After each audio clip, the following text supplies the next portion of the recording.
I'm going to show you how I fixed this cracked bumper without any painting or sanding whatsoever.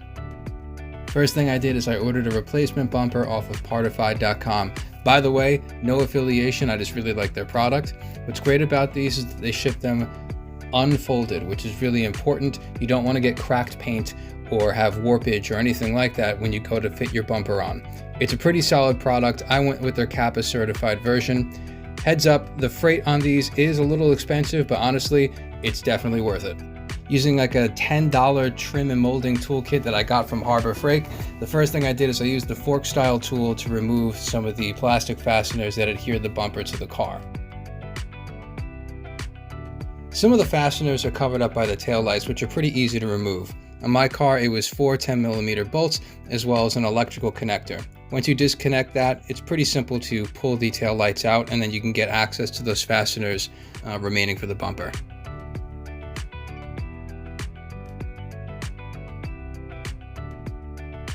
These are the two fasteners I was talking about on each side. Once you got these off, it was pretty easy to pull the bumper off. Pulling the bumper off at this point is actually pretty straightforward. You just got to be a little bit patient.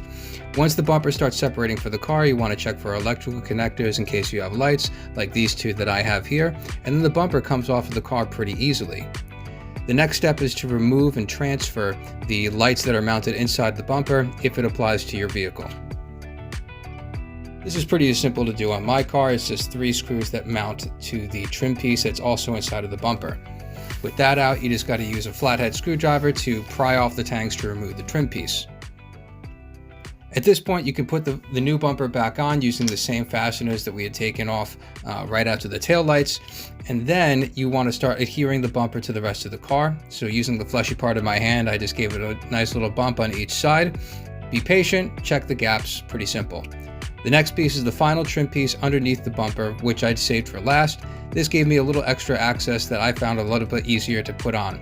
Same thing, using the fleshy part of your hand, push the tangs into place, and it mounts up pretty seamlessly.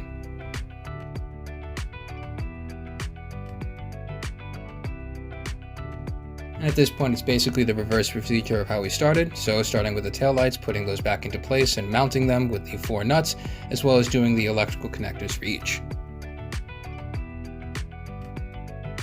And finally, putting back all the fasteners that we had taken out earlier, starting with the outside and working the way in. And the end result is pretty darn nice, I have to say. I'm really happy about this because I didn't have to go through insurance, I didn't have to pay a deductible, and my premiums aren't going up. If you want to get more details on this, check out the full video on my channel.